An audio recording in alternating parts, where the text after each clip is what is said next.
Good morning. We got a very special episode today. It's Comics and Creators with Cliff. I have Denny Fincke, and if you're not familiar with his work, you've probably been enjoying his work all of your life because he has worked on Daria animation, he has worked on the Venture Brothers, he has worked on Lower Decks, and much more. And he's also a pretty great artist because if you look over here in my background, I mean, this is a lovely wildfire piece that I got from him. And good morning, Denny. How are you? I'm good. I'm great. It's good to see you. We've met twice, I think. We met in Poughkeepsie for the first time. Poughkeepsie and New Jersey. Okay. Because New Jersey, I practically threw myself at you. I was like, I lost your card. Well, you were like, you remember me, and I was like, yeah, I remember your face. And you're like, I'm Cliff. And then after that, how many people do you meet named Clifford like the big red dog? That's my calling card. But I actually should put that on a business card. But a couple months after that, I was thinking, because I was working on a piece, which I'll show you later, which I thought, oh, that guy's gonna like it. What's his name? I think his name was Reese. So I might have to call you Reese for this. I won't, but I could have. I'm just picturing Archie Reese and Superman sharing Reese's peanut butter cups together all of a sudden. I don't know. But you're not Reese. You're Cliff. And you run a YouTube channel, so you're great. Thank you. That's not what makes me great, but thank you. Good morning to all you amazing people in the chat. Christina Payne and Christina, I saw you spreading the word through the chats. Thank you. Pops, good morning. I hope baby Elizabeth is doing well. Travis, good morning. Trev, good morning. Dan, good morning. Nerdy I'll be back in 1 second, Cliff. I'll be back in 1 second because I saw shout out Lower Decks. So give me 1 second. Oh, okay.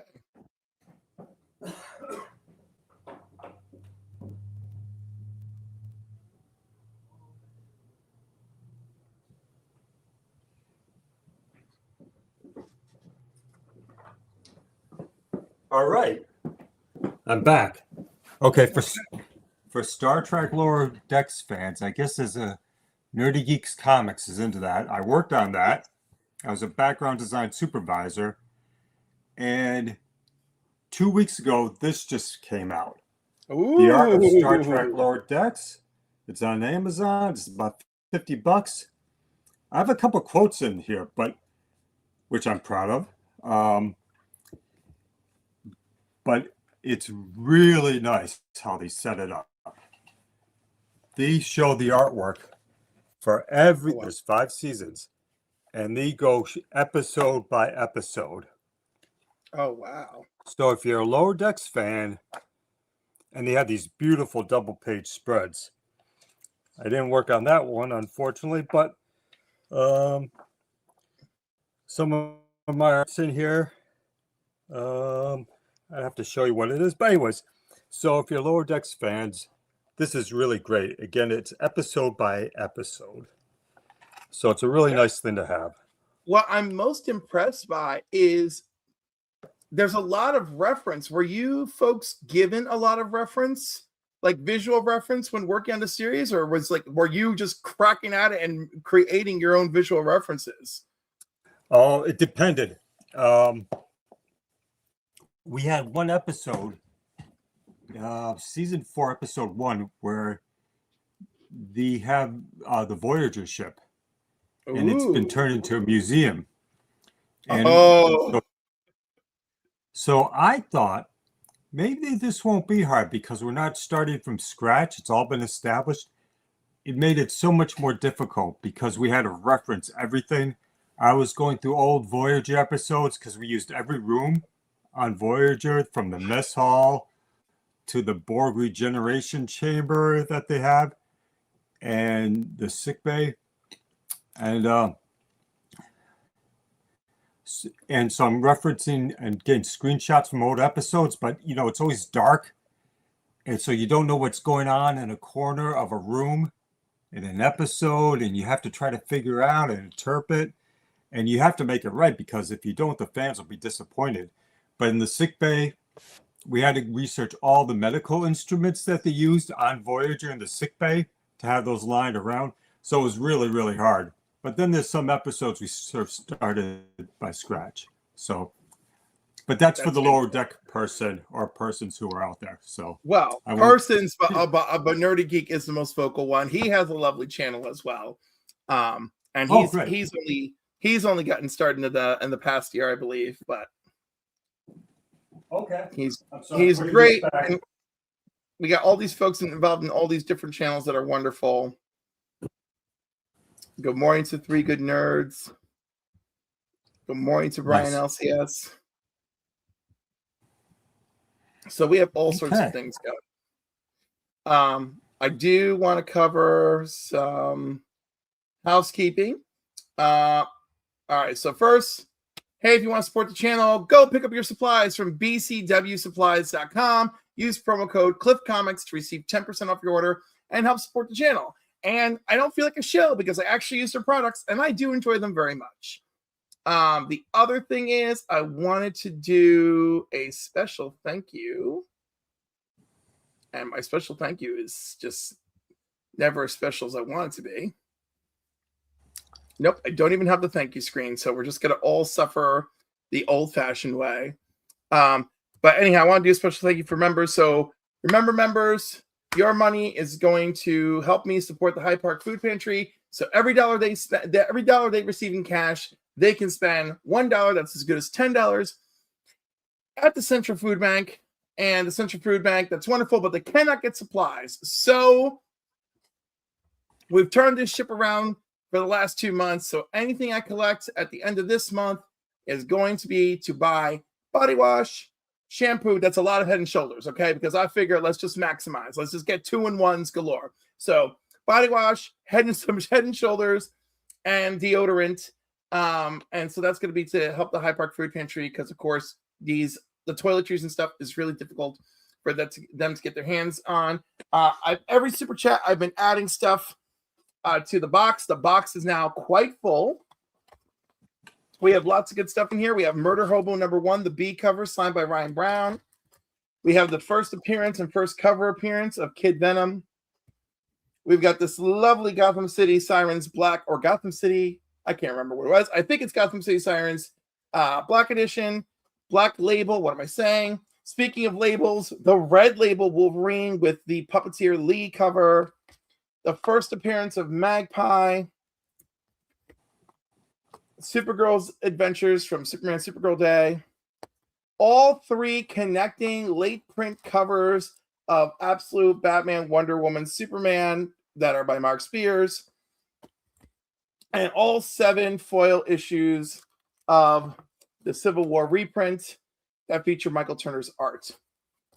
Wow. So that's what we have so far. And if you guys are generous with your donations, we'll fill a second box. And that'll be great. What does this box go to? Oops, sorry. It's going to go to the winner that I declare next week. So next week, I'm just going to have an open giveaway. And then whoever wins that giveaway, I mean, they're going to receive it. And it's just a big old thank you to everybody for helping me out and helping out the food pantry. So I've already been couponing like nobody's business. So like every time I get like those digital coupons from CVS, and it's like, oh, $4 off when you buy 2 Head and Shoulders, blah, blah, blah. And I'm like running over and I'm like, I've got a mini cachet of Head and Shoulders and body washes. I was at Sam's Club and it was like 4 body washes for $11. I'm sorry, 4 body washes for $11.96. But I have tax exempt when I shop there. So as far as I'm concerned, that was 3 body washes for $12, or 4 body washes for $12. So threw them right in the cards and other fun stuff. And don't even get me started on Comics Curing Cancer. Comics Curing Cancer has already begun. There's lots of festivities happening. We have fabulous covers for the Comics Curing Cancer art book that are available soon. You can pre-order some of the ones for those of us who cannot make it to Heroes Con.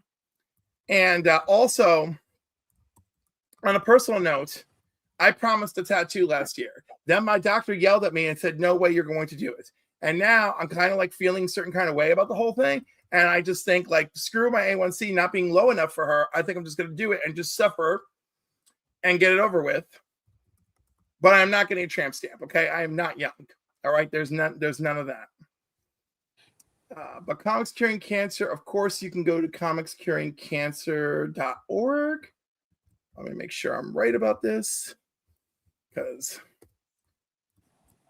my computer is betraying me over and over. Every time I try to type something, it's wrong.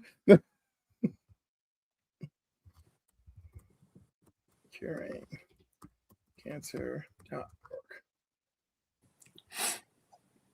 Oh my goodness.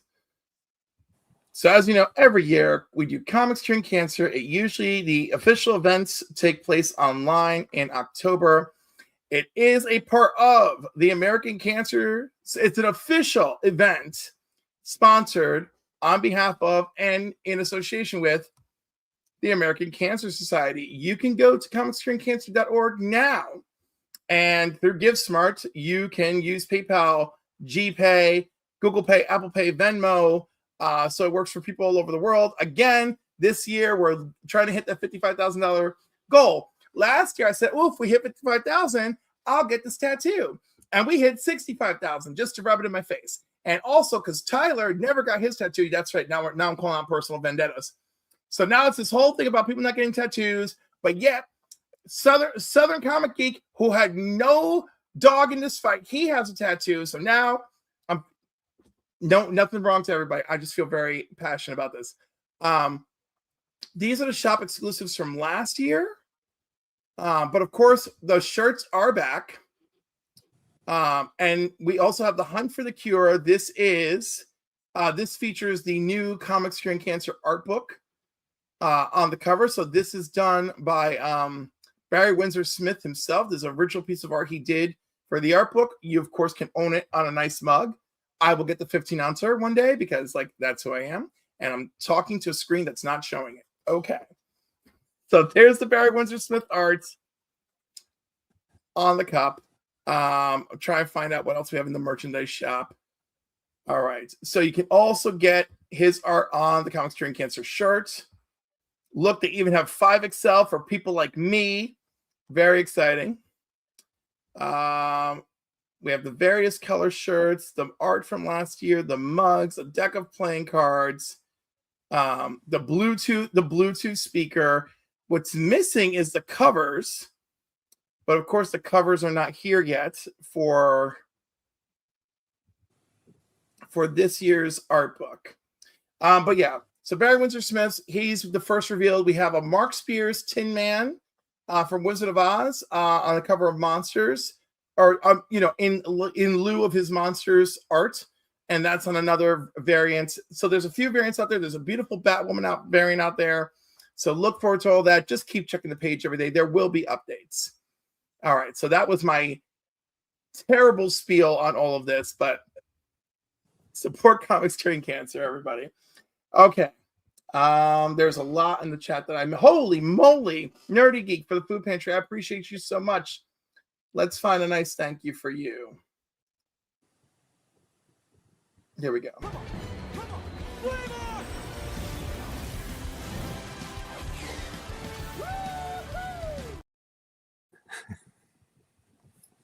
Thank you, Nerdy Geek. Christina, we have another baby watching you too. Oh, that's right. Oh, baby Nicole's with him too. Oh, Elizabeth's cousin. Yay. Big Nasty Comics from Roy. Good morning, Hortan. I appreciate you. All right, another one. Okay, let's see. Something I should warn my guests. Some of my thank yous get slightly spicier over time.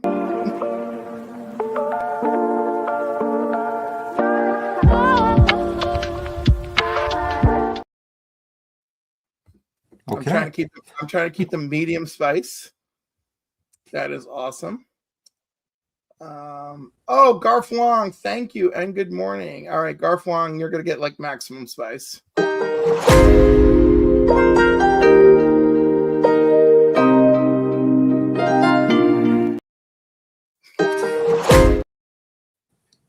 Don't hit too many buttons. Okay. Am I caught up with the chat and all your wonderful, generous moments? All right. Nerdy Geek, Garflong, and Horton. Yes. Okay. Thank you guys so much. Now I gotta add stuff. I gotta add stuff to the pile. All right. Let's go to the box. All right. So that was 3 super chats. I'm going to add this copy of Superman 75, The Death of Superman.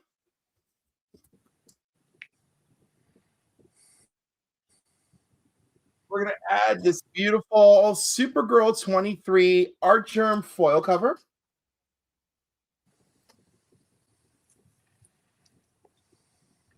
And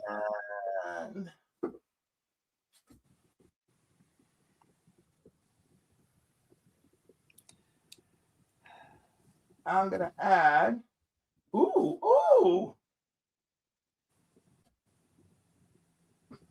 This is one of my favorite covers, folks. One of my favorite covers. Hold on, I went too far. No. That's not right either. Nope. This is better. Almost there. Okay. All right. One of my favorite covers. It's Phantom Stranger number 29. Look at this creepy ass cover. I love this. I love this cover. So we're adding that as well. So I feel like that's I like that. I've never seen that before, Cliff. Thank you. That's right. beautiful. Isn't that great? Is that like, Bernie Wrightson? Who is that? I think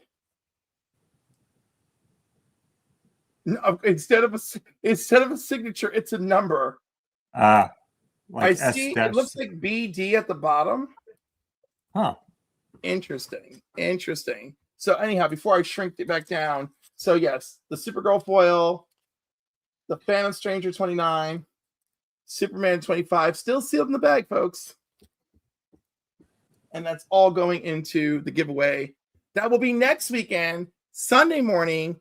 I will have some other comic book YouTubers as guests. It will be the 75th episode of Comics and Coffee with Cliff. And Jay says, Brooklyn, good morning. Joined your channel this morning too. Yay! Thank you. Let's give you another thank you, sir. Let's see how spicy we'll go. Medium spice. Look, I don't know. Simmering.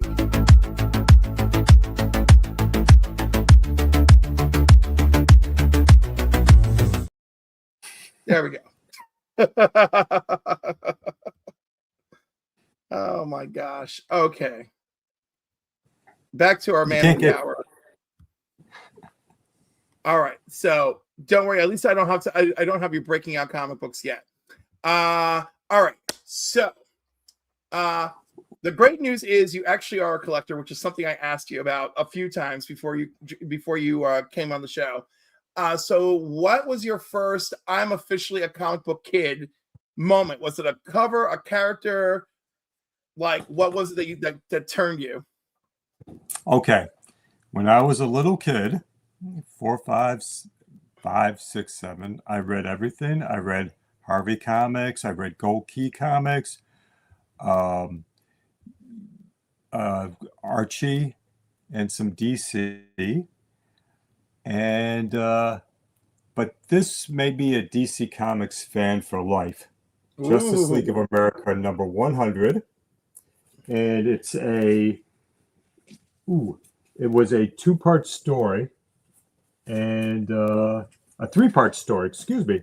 The JLA and the JSA, it's their annual team up, and they go back in time to find the 7 soldiers of victory. And each soldier has been lost in a particular period of time. And it was a 3-part story, which was a big, big deal back in those days. And I was 8 years old. I'm an old man, and it blew my mind, Cliff. It blew my mind. And, well, you're not alone. And right now, I'm working on a tribute to this cover. Okay. Ooh, I love that. And if you give me a second, where are those other 2 issues? Oh, God, I love these covers. And these covers are done by Nick Cardy. Of course. Nick Cardy and Neil Adams were the Yes. They were the preeminent cover artists for DC Comics in the 1970s. Yeah. So this was a three-part story, and again, it blew my mind. And uh, and this is my favorite run of comics ever. You can bury me with these, Cliff. Okay. If you Absolutely. find the side of the road one day and I'm dead, dig a Just ditch by bury the you with side of these the road. comics. Exactly.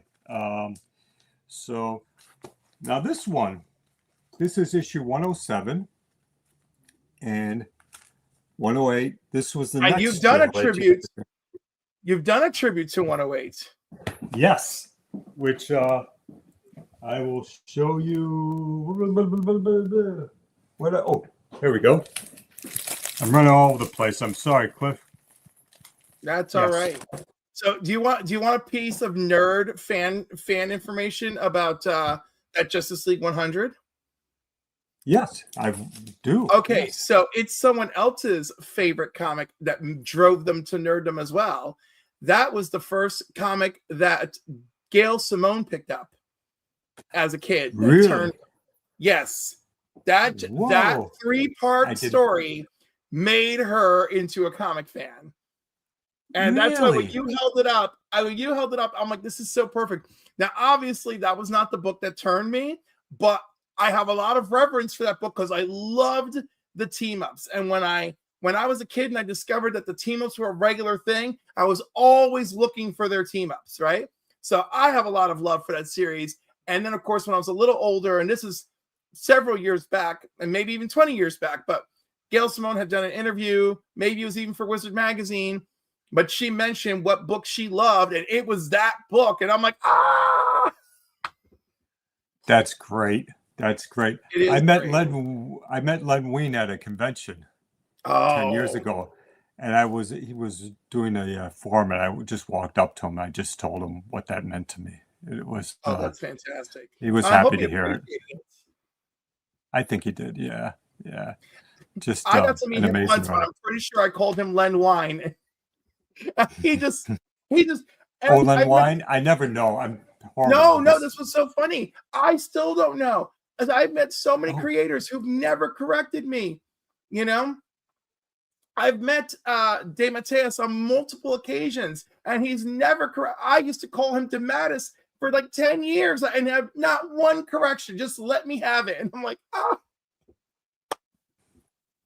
And then forget it. If I'm with the Brazilian artist, everybody looks at me because I will say their names as properly as possible. So like, I'll be like, yes, this is Ivan Hayes. And people are like, Ivan Reyes. I'm like, Ivan Hayes. I'm like, that's how it is. Oh my goodness. So that's fantastic. See, that's how to answer that question, folks. All right. This one's all right. These are going to be like back to back. You've worked on many animated worlds. Which one would you like to live in for a week? And which one would you avoid at all cost? Ooh, animated worlds. I guess I'd love to live in Lower Decks. That would be great. Let's see. I worked on Turtles. We had a couple. Okay. Lower Decks, love all the locations. Those are great. Where would I not like to live in? That's a tough question. Who are these viewers you have, Cliff? Your viewers, they love everything. I'll tell you which one I don't want to live in. I would avoid Venture Brothers because a lot of characters get killed off. And if I'm just some rando guest star, then I feel like, that means I'm going to get whacked, So I would avoid that one. I would be rolling the dice on Lower Decks, but I would do Lower Decks just so I could hang out, try the food, and use the holodeck. Okay. Well, thanks for your help because I was befuddled with that question. So, but also, this is why I would love to hang out and eat pizza with the turtles. And the great thing about Turtles animation, no one's going to kidnap you. The worst thing that'll happen is maybe somebody will kidnap you. They're not going to kill you. Well, there's this one episode where I think it's called Same as It Ever Was, where it's a future episode. It's a takeoff on Days of Future Past from the X-Men, but Yes. Donatello goes into the future, and that future, Shredder has taken over the world. It's this dystopian world, and everyone's miserable. So I wouldn't want to live in that particular episode. Yeah. But all No, the that other was a Turtles pretty bad episodes one. would be fine. And that's from the 2003 Ninja Turtle series. Yes. Yes, which you worked on. Yes. Yes. See, I tried. I tried to have all the background checks. Oh my gosh, goodness. Well, just to clarify, I love Mariner and Boimler. I've drawn Mariner so many times. I think she's my favorite character. But I like Boimler too. I root for Jack Quaid. I love the boys. Yeah. He's great. I love Jack Quaid so much. And when I saw him do the live action, when he did Star Trek Strange New Worlds, I was like, wow, it's so good. Like, I just love it. And they're like, oh, our uniform, they're like, we know you're from the future. Just shut up. Just stop this. Like, we already know. And then he's like, oh, I'm going to Riker this chair. And they're like, Riker this chair. So classic. Smash that like button. Yes. Yeah. We have another Venture Brothers fan. So here's a weird question, because you've drawn them all. Which one is your favorite? It is a very specific question. Which of the Venture Brothers characters is your favorite to draw? Henchman 21. Henchman 21 is your favorite to draw? I love that. I worked on seasons 3 and 4, and I watched the Henchman 21's rise. Yes. I think Henchman 23 died, and Henchman 21 transformed himself into a formidable henchman. Yes. He worked out, he could fight, he still had the dad bod, but he could fight. Exactly. He got really serious. I've sold maybe 15 drawings of him over the past 3 years, 2-3 years. I've drawn him a lot. He's not easy to draw either, though. So, but he's a great character, really recognizable. Yes. I happen to love that series. There he is, battling Brock. Yeah. Now that's sort of loosely based on, I think it's a season 3 it must be a season 4 episode where they're fighting on the hill overlooking the Venture compound. So yes, right, because now he's angry, and then he ends up, and like everybody else, he ends up just becoming a bizarre little ally. Like, why were we fighting these people all the time? What is the beef you guys have?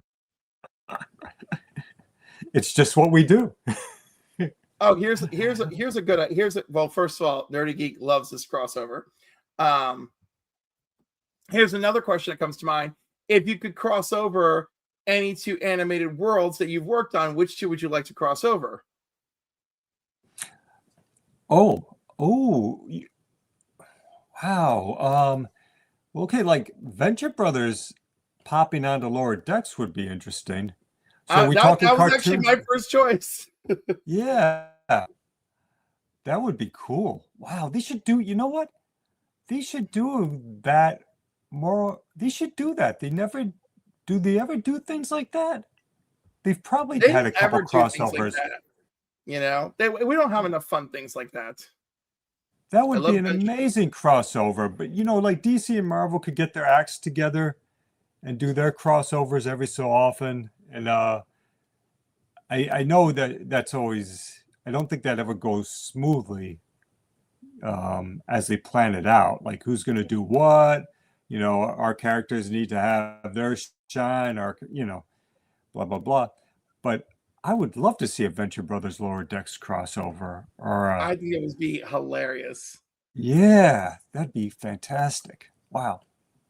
Great. I do love a good crossover. I didn't work on that Strange New Worlds episode, unfortunately. I was too busy with the regular Lower Decks episode, but a few of our designers worked on it. I was a little bit jealous. Unfortunately, I couldn't work on it, though. I just didn't have the time. but it's a great episode. I love Tawny Newsome. She's such a perfect Mariner. Right? She's amazing. Yeah, I feel like she's critical. I feel like, animation, when you get great writing and great voice acting and then great art to back it up, and it all comes together, it's fantastic. Toy Gaines, is that Tony? Or is that Angelo? That's Angelo. So you do know. Right on. I've met Angelo a few times. Yeah, when I was getting back into conventioning a few years ago, the Newburgh Toy Show, Yes, it was my is. first convention. He is responsible for that. Yes. I had a friend who was going to do it as a guest artist, and he had to bow out the last second. So he said, "Why don't you do this?" I was working at the time. I said, "Okay, I'll try. It's only 45 minutes away from me." And I had a great time that day. That was fun. That was fun, Angelo. Wonderful. Please come back. I'm sure they'd be happy to have you. You hear me, Angelo? The last I've missed the last few shows because now it just keeps landing on days where I'm all over the place. Oh, look at him. There you go. You do have terrific energy. Thank you. Look at that. Absolutely. See, I didn't even have to speak for him, but I did. But I didn't have to speak for him. Come on back. We love to have you. It's funny because an area that has so much comic book history, like Western printing, was 10 miles that way, right? Wow. And I didn't know that. We seem to have to kind of like, I feel like we work harder to attract guests for the Hudson Valley individually and sometimes even together. I feel like we work very hard to attract guests here versus other parts, and more established places. Because Midtown Comics calls you up and says, "Hey, you worked on this book, come on down. We're going to do a signing." And people just go running. They're like, "Of course I'll do a signing with you, Midtown." Maybe I'm being a little bit much about it, but still it's great. But we appreciate everybody we get. Speaking of Hudson Valley Cons, that's my Poughkeepsie with my coffee stand. That's how I found, and by the way, that's how I found you. And by the way, I wasn't even going to go. So shout out to my friend Remy. My friend Remy is like, "Cliff, I miss you. I want to see you." And I'm at the show. And I'm like, I wasn't even going. I'm like, okay, fine. I'm going to come down. And it was great. I saw you. I bought some of your prints. I got my Black Lightning #1, which I have been waiting for an opportunity. This guy's like, "Dude, I'm ready to sell. I'll knock $10 off the price." So I'm like, "I love you, man." I got 2 issues of Invincible from him that were later in the run, obviously, but still, he gave me 2 issues of Invincible. I got my Black Lightning #1. It was amazing. I had a great time with my friend, and I was like, man, I'm like, this is my own fault. Well, can I ask you, Cliff? Can I ask you, if you don't mind, how much did you pay for that Black Lightning #1? It was a 9.6, and I paid $60. Oh, okay. I think I have it. I don't have it graded, but I think I actually have it from. You have to understand, I'm 63 years old. I have comics. I mean, think about it. This comic I've owned this for 50 years at least. Yeah, at least 50 years. It's crazy. You're still young. You're still young. Don't worry. I'm not. Angelo and I are not too far behind you. Good morning, Cantonese Comic Kid. Cantonese Comic Kid, Sunday nights, he does deep dive from the beginning, Vampirella. Go check out his channel, 6:05 p.m. Eastern Standard Time. So it's funny you said this because I have books. I have a handful of comics that have been with me for 41 years. The old friends. Yeah. And what's really funny is up here, this first appearance of Omega Red, which is double signed by Jim Lee and Scott Williams, because I sent it into CGC. It's what I bought off the rack at the Millbrook Flea Market because my comic book guy was there at the time. He didn't have an actual store. He just did the weekend.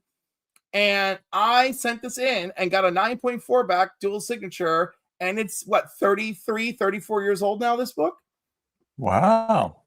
But that's been with me my whole life. Or not my whole life, since it came off the shelf with me. Of course, I have others that are older, but it's a good time. It's good. I mean, these are joys I have of collecting. Is that one of your favorites? No, I just it was one of those things where CGC offered a signing and I was trying to pick one. I love the cover. Right? So I was going through my collection and I wanted to find something that I liked, that looked really good. And of course, it looked really good, right? I was like, ooh, this is a contender. And I'm really proud because that thing has been in basements, attics, boiler rooms, and I still got a 9.4. I feel very impressed. Nice. So I do love me some X-Men, but it just is one of those covers I actually really enjoy. We don't even see Omega Red, just the threat of him because the tentacles are there. So I like that. All right, so back to my original questions. Ooh, what do you think is hardest for you to draw? Hands, horses, cars, or my other favorite, people? Actually, no, scratch that. It could be animals instead of horses. So hands, animals, cars, or people sitting naturally in a chair. I'd say animals because surprisingly, I don't draw animals too often, so it's always a little bit intimidating, I'd say. Yeah, you and Jim Lee are together on that one. Cars are tough too. Yes. Yeah, every time Jim Lee has drawn Crypto, I know it's a labor of love because he has been clear that he is not crazy about drawing animals. Oh, I never heard that. He's so talented. I'm surprised. Oh no, he's talented, but it's difficult. And if you go back and find any articles during the first run of Hush, you'll notice that Crypto was there very briefly because he did not want to get involved. Nice. Okay. Here's a great question. You've worked on Daria, Beavis and Butthead, Venture Brothers, Teenage Mutant Ninja Turtles, Lower Decks. Which one had the best weird energy? Of the show or the production? The production. Like which one had like weird energy, but you loved every second of it? Okay. Let me think. Weird energy. Probably Daria, because MTV was a little bit wild at that time. This is the late 1990s. And was the energy weird? I don't know, but it was different. It wasn't too PC. We'd send around birthday cards. If it was someone's birthday, they'd send around a card through the whole studio, and people would draw the filthiest shit on these cards. And things that wouldn't be allowed in a workplace these days, and maybe some other things that were going on. Oh no! Yeah, some of the production people were kind of a little bit crazy, and like the people in charge. Weird energy though. Yeah, I guess Daria, just because it was not very PC, I'd say, but animation, because it's such a team industry, there's not a lot of room for. I haven't run into too many bad apples in my time. Right, people are like, I want to continue to work. It's very rare. It's very rare. I did have I was on a production. I hesitate to talk about that. I'm not going to go into detail, but where someone in the company actually physically threatened me twice out of nowhere. So that was weird. My gosh. And I kind of kept working on Buffy, were you? On Buffy? No. No. I think that was I thought that was a good safe joke. This guy challenged me to fight at a party my first week there out of nowhere. He worked in the company, wasn't working on the production. And then I was taking an elevator with him and he challenged me to a fight. And I was just bewildered. But I kind of wish I got into that fight with that guy. He would have kicked my ass, but I could have said I've been in an elevator fight, which would have been great if I survived it. You and Charlie Cox and and Steve and oh my God, not Steve Rogers, Chris Evans. Chris Evans. I love that scene. I love that scene. That's such a great scene. Daria was one of the best. Amazing. Love that show. Well, let me tell you, Cliff. When I started doing conventions a couple years ago when animation slowed down, when the whole industry slowed down, and I thought I bet there's some Daria fans. So I put out a couple prints after doing conventions for a year. There are so many Daria fans.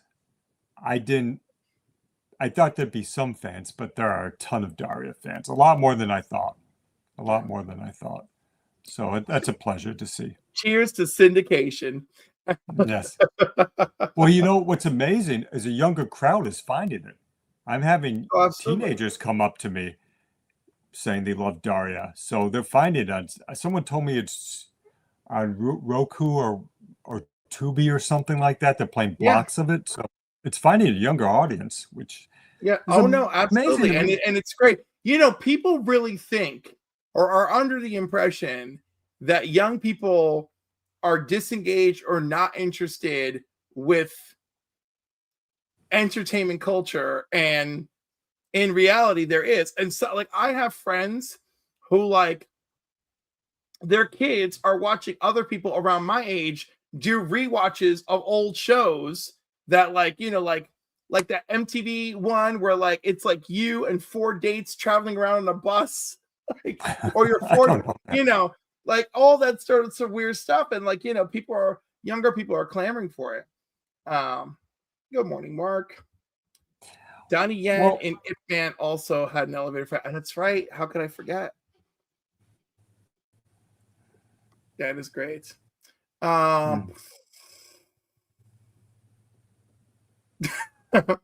When people are watching animation, they focus on the characters.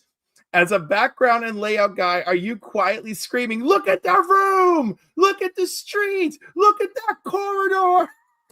We spent hours on this!" Yes. We're like drummers in rock bands. We're not the showy. It's not the sexiest job, I suppose. You know, like the character designers. That's, if you say you're a character designer, that maybe that gives you a little bit more clout. But listen, I've met a couple of character designers, and they certainly don't feel that way. The character designer is like, no one cares about me. They care about the voice actor. In reality, we all care about all of you, just in different ways.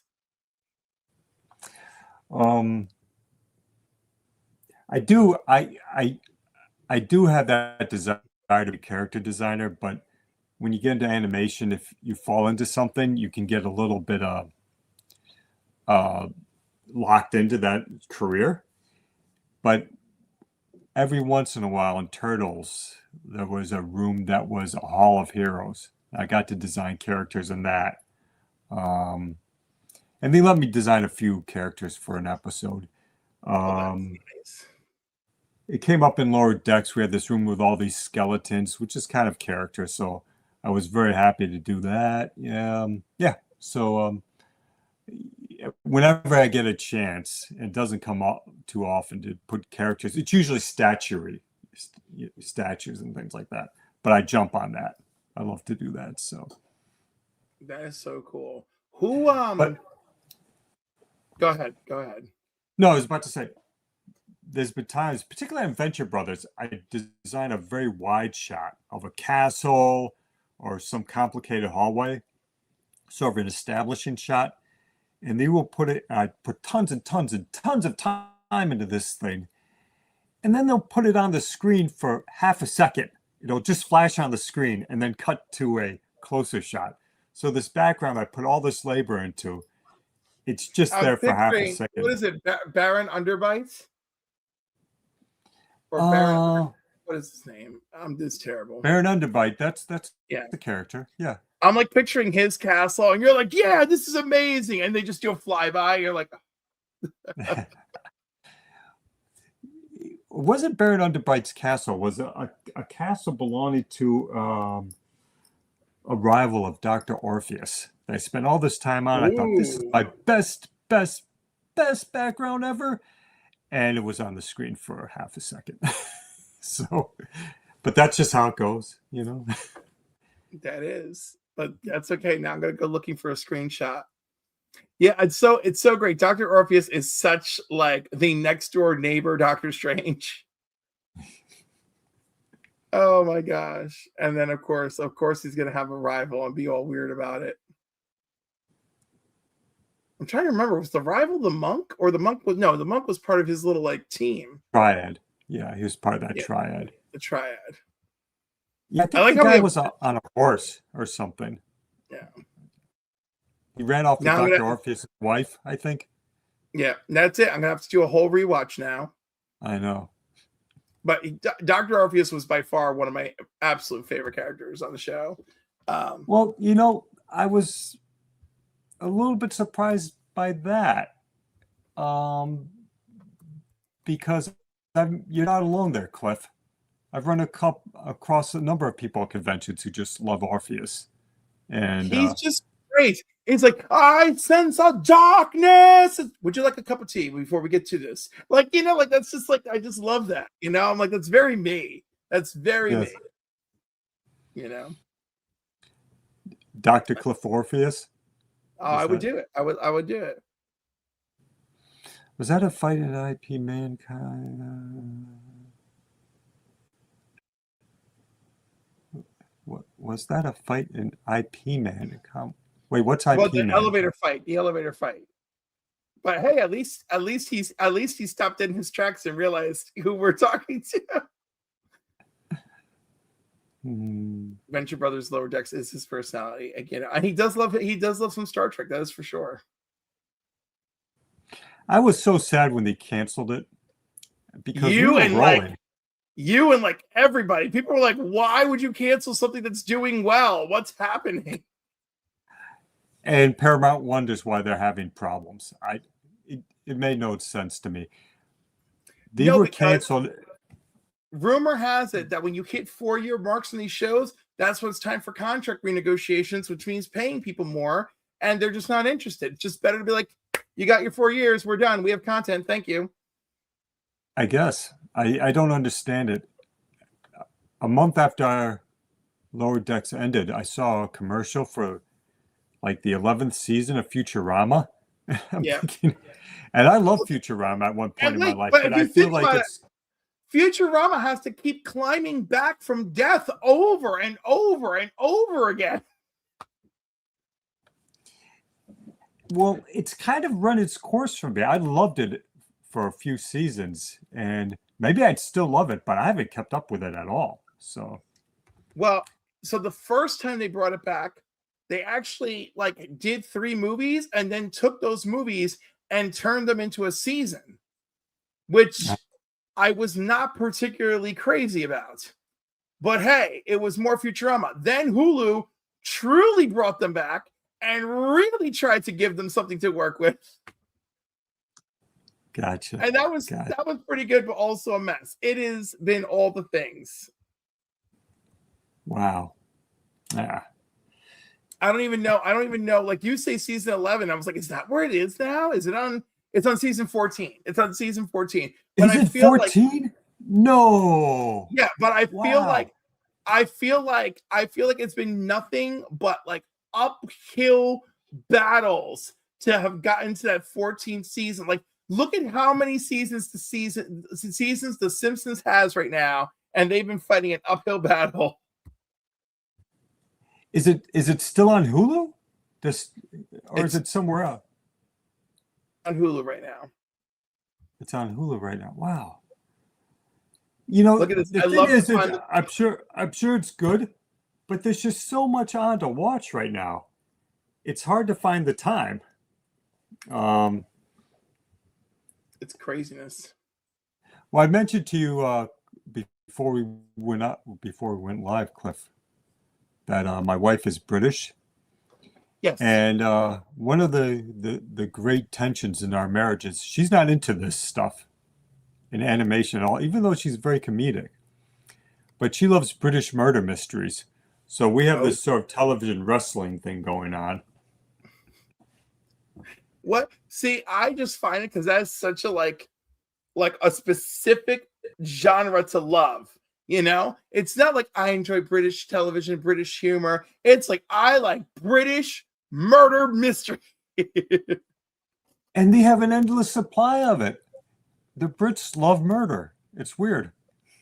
You know, it's so funny when you look at all these murder shows over time, it's like more people have been murdered than live in the areas where your murders are taking place.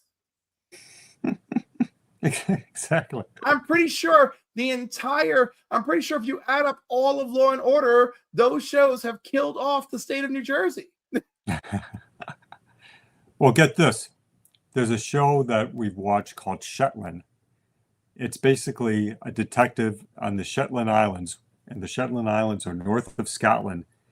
Yep. And maybe 5,000 people live on the Shetland Islands. Right. And in reality, maybe one person's been murdered there in the last 20 years.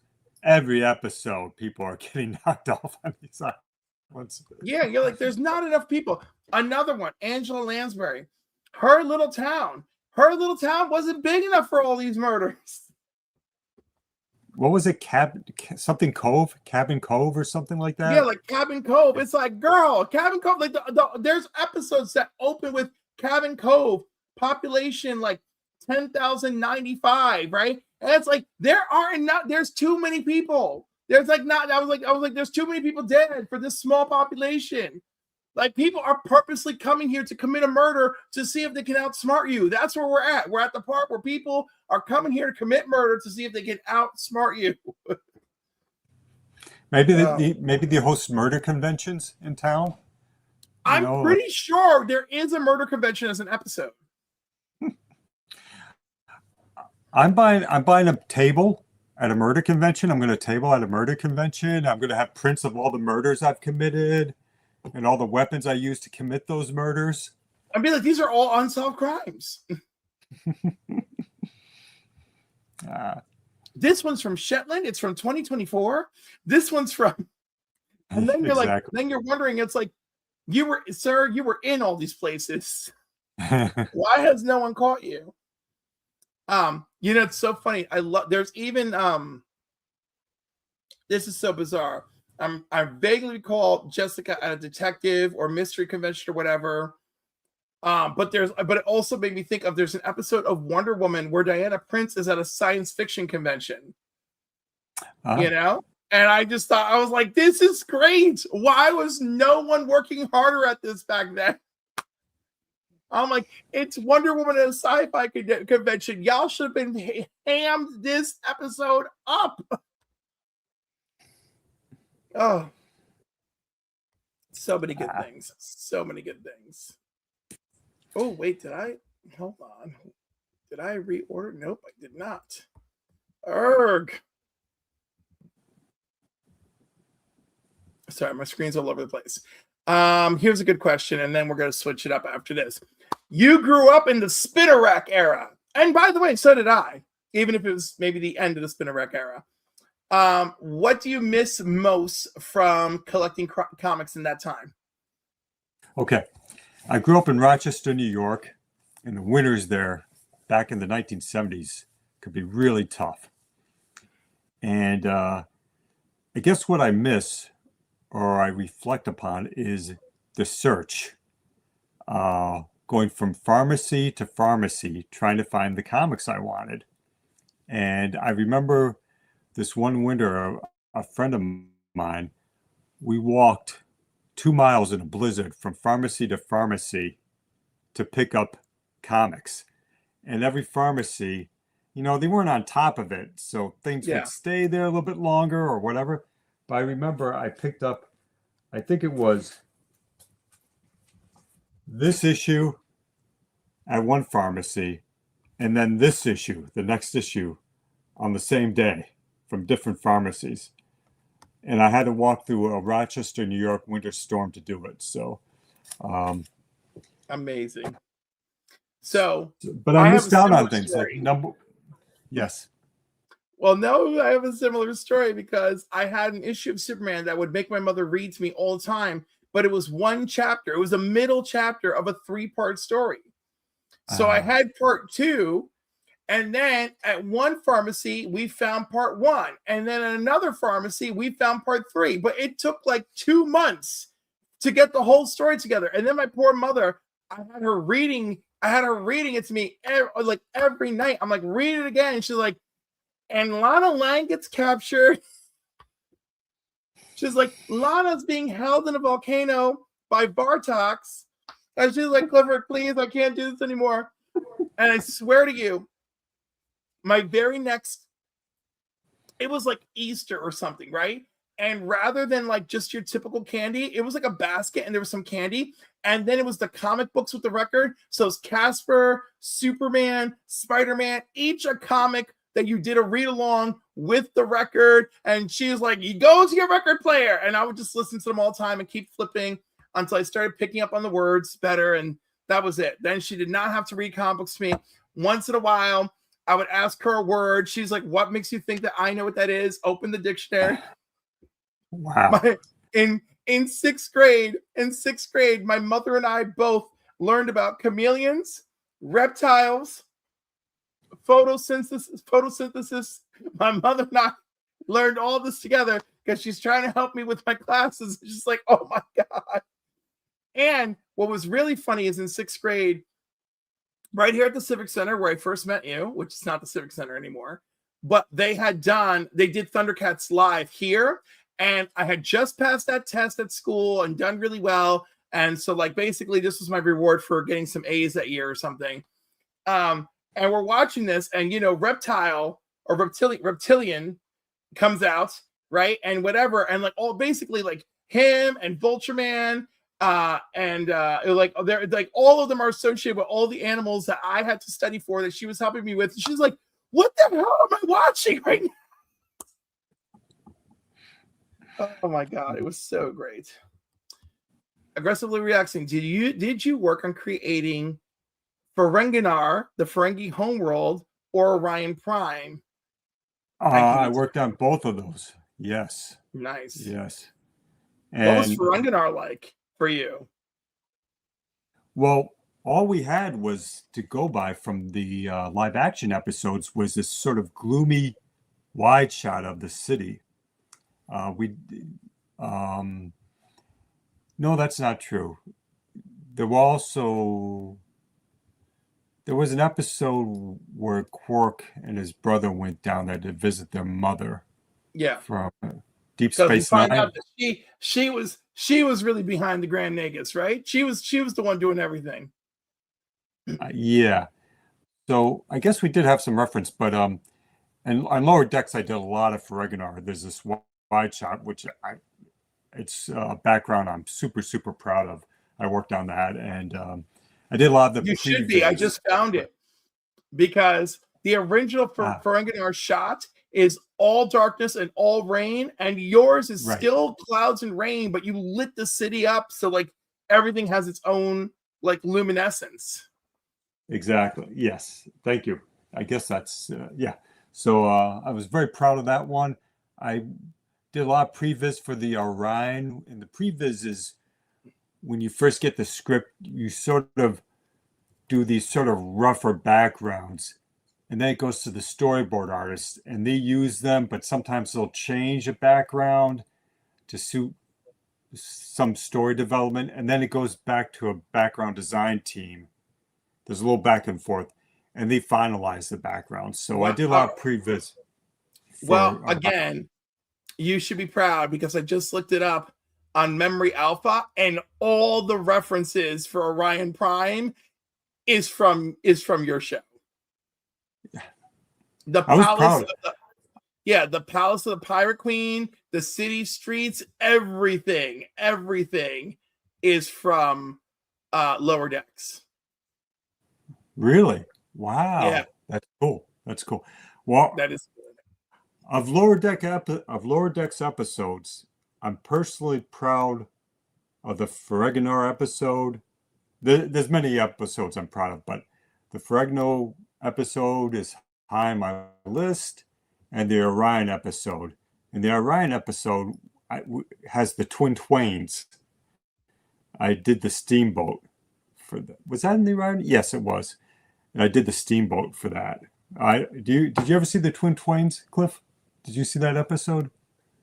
I am sure I did, but my memory is shot because I watched the whole series and then I'll be mid conversation and I'll be like, how did that end?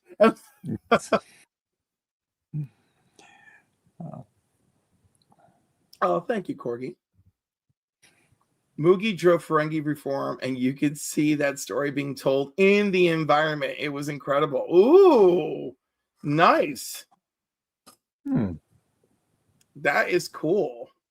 But it is true, right? Because when they found out the truth about their mother, it was like, oh no, we might actually have to respect women a little bit now. Was that the thing where the mother was supposed to be? Sounds weird. If the mother was fully clothed, they'd be disgusted by her or something weird. I thought there was something very weird. Yeah, because like the women were all supposed to be like extremely subservient and stuff. So like, the fact that like she like did things like, she was like fully clothed and she was like, what she married? I don't know. Oh, I can't remember. She married. It's a whole thing, but it's really fun. It's really fun. Good morning, Adrian. Ferengi women should not be clothed. Yeah, I figured. Yeah, Ferengi women, Right. it's a bad sign constantly for them. But what I really love is like the best actress I could have ever hoped for to be on that show. The best is that it's Andrea Martin. Okay, Andrea Martin, who I love from SCTV, and if you don't know her from all the other wonderful things she's done. Okay, she's been on recent seasons of Only Murders in the Building. She's in all the My Big Fat Greek Wedding movies as the aunt, and of course she actually has a big role in the third one because she's still around, she's still active. She is married to the brother of Martin Short's deceased wife, so the two of them are friends, co-workers, and related by marriage. I love her so much. She is so funny. No one appreciates how much work this woman has done. I mean, I swear, I love Catherine O'Hara, and I was devastated when we lost Catherine O'Hara. We lose Andrea Martin, I'm going to be devastated all over again. Was she in that? Did she play the mother, the Ferengi mother? Yeah, she did. She played Quark's mother. Okay. Yes, she's perfectly known for her. She's also in Black Christmas. Everybody, don't forget she's in Black Christmas, which is a Canadian horror film, which also had zero budget. Andrea Martin. Yes. Okay. Yes. See. Right. 79 years old. Wow. She's amazing. Okay. Right. Huh. So in all fairness, we are going to switch gears to whichever thing why do I always have this problem? The problem is me. All right, here we go. So we're going to take a break from all the questions and we are going to go right into my favorite minigame.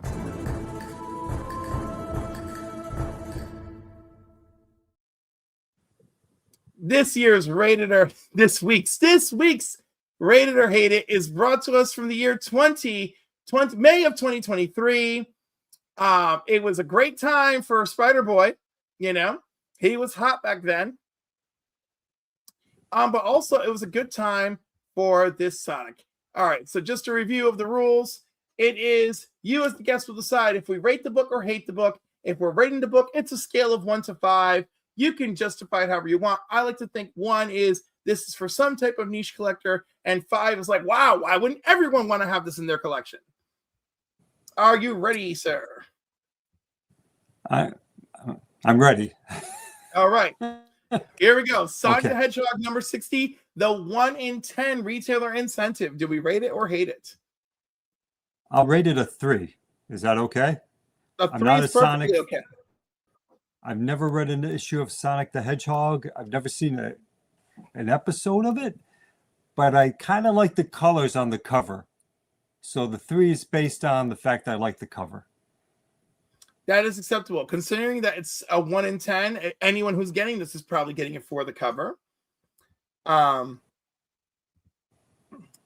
Did you help decide this design Cetacean Ops? Interesting. No, I joined on I signed up. I joined up on season 2, and Cetacean Ops was probably designed in season 1. Ooh. So I did not have a hand in that particular location. All right, moving on to number 9. I'm just gonna try and Sorry. I'm gonna try and bounce That person back. clicked off. That person's like, you didn't design Cetacean Ops? I'm out of here. Listen, he is a very, very avid fan, so I want to make sure he's engaged. At number 9, Star Wars Heir to the Empire number 1. Of course, in 2023, this is because, Thrawn was coming to live action. Sir, rate it or hate it? I love the cover. I would rate that a 4. I'm actually not a crazy huge Star Wars fan, but I was rewatching Batman the Animated Adventures the other day, and god damn, Mark Hamill's Joker is great. Yeah, god damn it. It is. So Mark Hamill's a very talented man. So that plays into my rating. I'm rating this a 4 because I like the cover and I like his voice acting as Joker. Okay, so that might be convoluted logic, but that's how I'm doing it, Cliff. That's how I'm doing it. I'm going to give it a 4 because, yes, it is a beautiful piece of recognizable art, but also Heir to the Empire, based on the novel by Timothy Zahn, and Timothy Zahn worked on this as well. I mean, it is a really badass comic book Star Wars series. It is one of the few that I really enjoy on their own. So this is from 1995? This is from 1995. That's from 1995. So is that a hand-painted cover? Or is that is a painted cover. But like hand-painted, not digitally painted in Photoshop. Right, probably. No, 1995, that's a painted cover. Yeah, wow. I bet you the original artwork for that would sell for a lot. Yeah. Oh, yeah, it's still crazy. 4. Usually I find copies of it for like $50, like a raw everyday copy. God forbid I find a newsstand edition, then they're gonna try and rob you right on the spot. But the cover is done by, if I learn how to use my freaking mouse, cover is by Matthew Loffray, and it is painted cover. Yes, it's great. All right, moving on to one that I kind of think is great. It's definitely one we don't see. It's one I think we talk about often. I'm not sure how often we see it. God, we have so many opinions on Star Universes. Okay, at number 8, it's Ghost Rider number 28, the introduction of the Midnight Suns. Do we rate this or hate this? I'm going by cover art a lot here, Cliff, because I'm not a big Ghost Rider guy, except the most Ghost Rider I read was when he was in Champions, 1970s comic. 5 or 6 of those issues were drawn by John Byrne. Yep. And he was pretty cool in that. I'm going to give this a 3. It's hard for me to see, but I'm not sure I'm loving the cover so much. It's a little hard to tell, but I'm going to just give it a 3 just to be controversial, maybe. I don't know if that's controversial. Not based on the cover. I'm going to give it a 3 because, hey, nostalgia. That was a big time in our lives. Again, another book that came polybagged. So keeping them polybag books pristine is a whole thing. I think the pencils were Andy Kubert for the cover. Okay. I'm fairly sure. Yeah, it's Andy Kubert. Yes. And Joe Kubert. They worked on it together. Okay. That makes a lot more sense. Very good. I'm going to agree with you. I'm also going to go with a 3. Maybe because personally, I really enjoyed the story. I think it's great. I don't know if it's 4 level or 5 level where like everybody should have one. Okay. Right. Next up, a very interesting choice. It's Mark Miller and Frank Quitely's The Ambassadors. Now, of course, the Ambassadors are this team of international superheroes. 6 people can have the powers. There's satellites that have this array of powers that the heroes can choose from. And the main story here is that they're battling supervillains who create their own satellites that allow them to access multiple powers at a time, many powers at a time, versus, I think, 1 or 2 powers at a time that these heroes can access. But yes, of course, it was optioned because there's all these deals with Mark Millar and Netflix and Dark Horse and this, that, and the other one. Do we rate it or hate it? First of all, how old is this? Oh, this came out in 2023. I'm going to give this a 5. I haven't read this. I like the cover. I haven't read this. I didn't even know this existed. But there's been a number of things that I've liked from the Authority run by those two. I've reread 3 times, and I could reread it again. So I'm going to give this a 5. And I'm going to go. Not only that, I'm going to go buy it. Yeah, get it. I'm also going to give it a 5. I love this story. And how many issues did it run? How many issues did it run, Cliff? I think it's only 5 or 6 issues. So you see, May 2023, May 20. Oh, I see. So it came out in 2023. Okay. Yeah. Right, and we're doing the retrospective now in 2026. Did you ever read Empress, but with Stuart Immonen art? Did Mark Millar write that, or was that someone else? Did you ever read that? Does that ring a bell, Cliff? What was the name again? Empress. It does ring a bell, but I don't know if I read it. I reread that. That was a good ride. Okay. I'm trying to think of, was that Mark Millar who wrote that? It was Stuart Immonen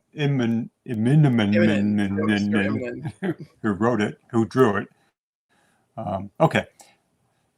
But yeah, this is it is definitely a 6-issue series. Okay. I'm going to look for it. I highly recommend. Yeah, look at this. Take my money, please. Yeah.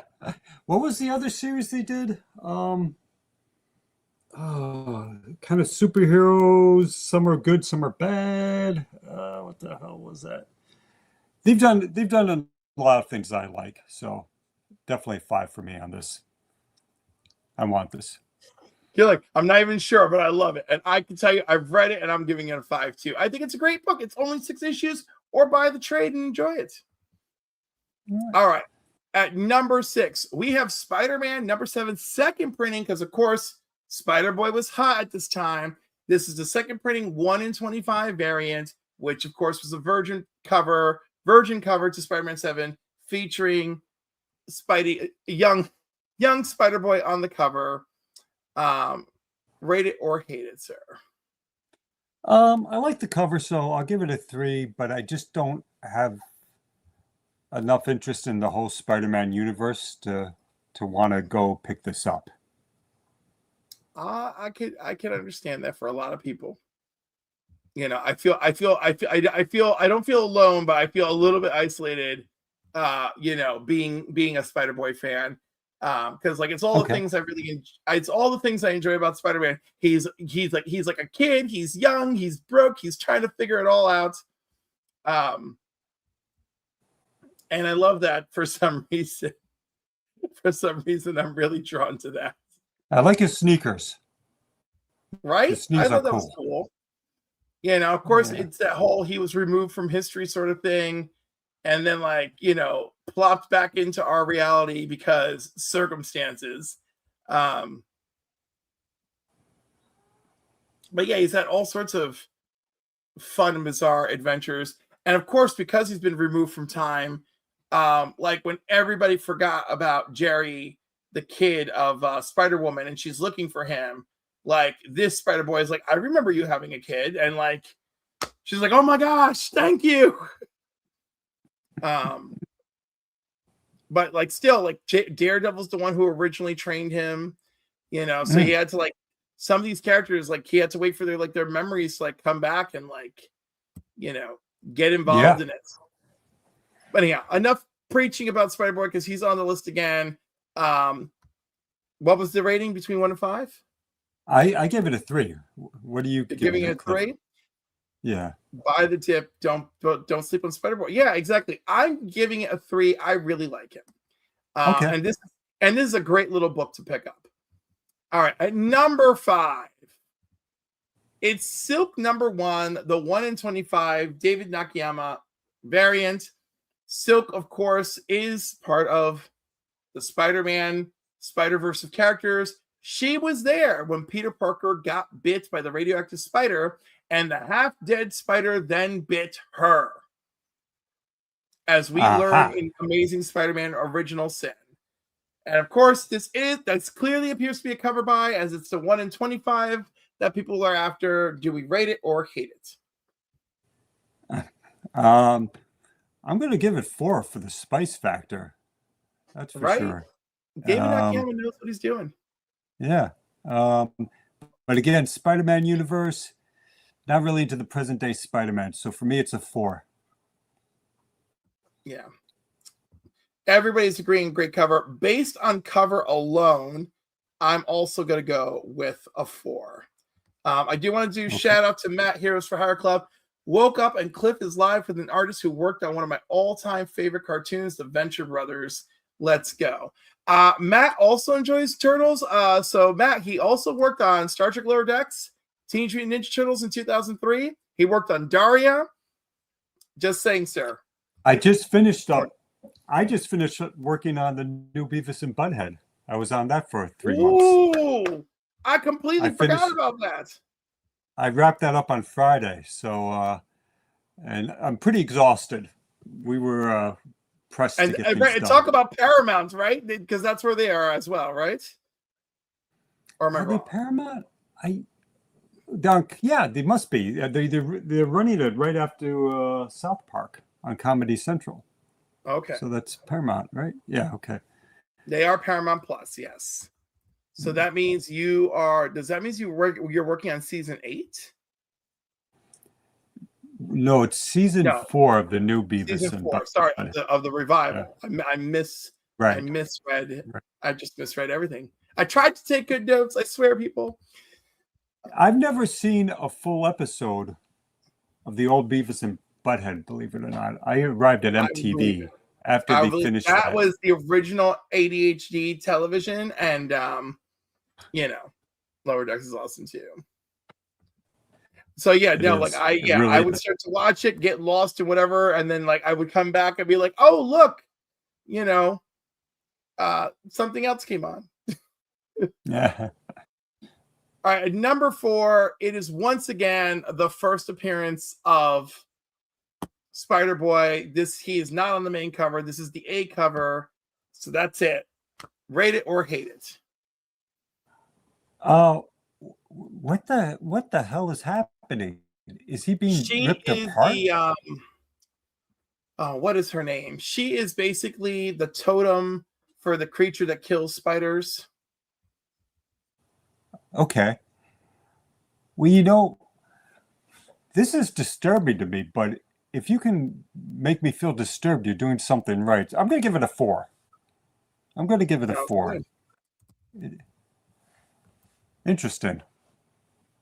That's a scary looking character. She is. She is. They use her well. She's been around for a while too, because she's part of. What is she? What's her name? She is Shikari, or What is her name? She's scary looking. She is definitely scary looking. This is Okay. Spider-Man number 7. I'm going 4. What are you doing, Cliff? I know the book, and by knowing the book, I'm going a 4 because again, I still love it, and I actually Okay. enjoyed this, even though it was more Spider-Verse crud being dumped on us. But hey, I ended up liking Spider-Boy a lot. So I am trying to You find never know. I'm trying to find the background issues of this. I was dressed as 21 at Heroes Con a couple years ago. Navigating the crowds is harder when you're a butterfly. That is true. That is true. Come on. Where are you, you wing crazy creature? All right. The end of the Spider-Verse is here. Blah, blah, blah, blah, blah.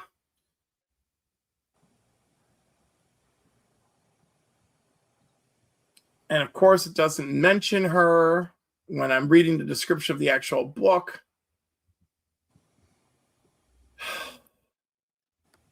But yeah, she is among those characters that are meant to destroy the Spider-Verse people. Okay. Also, I found a really cool variant cover that I desperately want. And while in my search, there's an homage to Marvel Team Up #1 for issue #4, and it's Spider-Man instead of Spider-Man and Human Torch, it's Spider-Man and Miles Spider-Man, and I love that. So I guess I'm gonna be hunting that down now because this is my thing. Okay. I found a beautiful copy. I'm all right. Well, that's it. And basically, I'm gonna book that.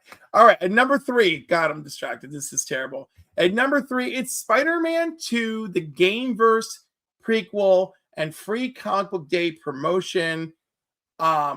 People this was kind of under the radar when it came out, so it's jumped up to $12 or $75 when it was graded. Obviously, it's come down a ways because it was a free comic book day book, and therefore it was probably plentiful, and therefore people probably lost interest. But basically, I'll give it a 5 for the cover. I like the okay. cover. There's a lot of good things, a lot of good drawing going on that cover. It's well designed, really well designed. Who's the Apparently, artist? this was the first appearance of Hood, not the Hood, just the first appearance of Hood.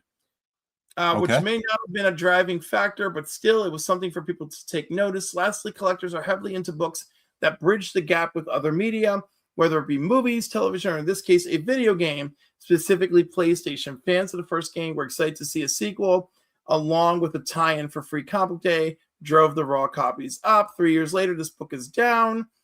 The game was released and had fans hooked, but as far as the comic book goes, the novelty of another Spider-Man Miles crossover wasn't enough to keep collectors interested. Okay. I don't know. I thought this was a fun little something. I'm going to give it a 4. If you really love Spider-Man, and I feel like there's a lot of people out there who love Spider-Man, do it. And Kilted Corgi, thank you, because I was struggling. Shathra is the Spider-Man villain that I kept trying to remember. That is who she is, that creature, that winged woman creature. She is known as the Spider Wasp. She is the totemic predator and antagonist to Spider-Man and the Spider-Verse characters. I knew she was part of that totem thing. But yeah, she has teleportation, hive mind control, super strength, super speed, super agility. She can alter her appearance and impersonate others. You know, her first appearance is Amazing Spider-Man number 46, Volume 2. So, and and some people are speculating that she's in a new Spider-Man movie. So good to know. All right. So that book might go up in value a little bit, maybe. Yeah, oh, absolutely. I think it'll come back around. Number 2, Captain America, number 310. And look, it's in the arms of the Anaconda. I love the traditional Serpent Society. I don't care what anybody says. I adore her. She's Anaconda. I've never seen this character before, but there's an old Captain America issue from 1985. Okay, this is 1985. Okay. So this is the Serpent Society, did you say? Yeah, absolutely, yes. Does that have the eel in it by any chance? And the porcupine or and the viper? Or is that something different? Something like that. I feel like your Diamondback was one of them, and as you know, she would eventually turn coat and basically fall in love with Steve. Okay, Um, I'm mixed up. but Okay. they had a lot of members. I don't think you're wrong. Because there's Anaconda, there's Diamondback, there's I'm trying to get the rest of them. She's Sidewinder, bizarre. Princess I've never Python, okay. Krang, Anaconda, Ah, Black Mamba, Death Adders. Um, they all want the Serpent Crown. Cobra with, Madam Hydra was in there. Asp, Diamondback, Constrictor, Viper, Rattler, Cottonmouth, Bushmaster. Boy, they had everybody. I'm not crazy, huh? I'm not sure what to think about this, Cliff, because a lot of things about this cover as an artist that I don't like, but she's so bizarre, and that's got me intrigued. And I like the Serpent Society, but I think I could be interested in drawing her. I'm going to give it a 4 based only on intrigue. So Technically, I don't love this cover, but just So I agree. I'm not wild about the cover, but I do love this storyline. And of course, she's a mhm. big gal who's underappreciated. And those are my people. Those are my Okay. people. I don't know why. I don't know why, but big gal who's underappreciated somehow is synonymous with me. My feelings just immediately outpour. So yeah, Okay. I'm gonna give it a 3 because it's still good. It's still a great read, and I love that. I love that whole little arc. Okay. But yes, Cool. I would love to see you like investigate her and draw her, please, and thank you. Yeah. All right. Hmm. And last but not least, at the number 1 spot, it's the actual spoiler variant by Roberto Ramos to Spider-Man number 7 in first print. Oh, how the mighty have fallen. Whoa, So, whoa, whoa, whoa, whoa, whoa. This is Roberto Ramos. Does yes. he do does he do the interior of this?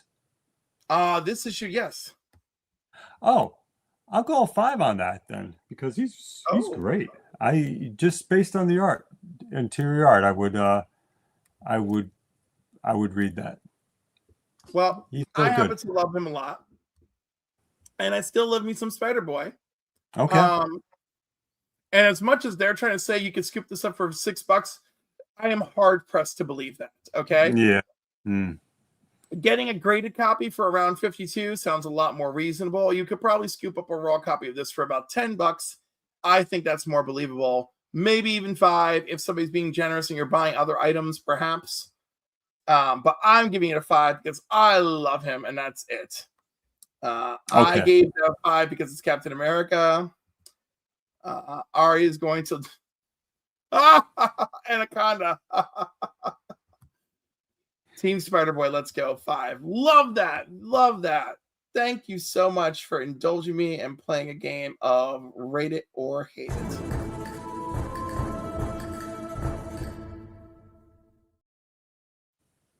All right. So, Denny, I gave you some homework, right? I told you you're going to bring 5 comics, right? That you're going to discuss that are the theme Oh, of your own choosing. And okay. that You didn't. segment, Okay. Okay. okay. That segment is the 5-finger shuffle.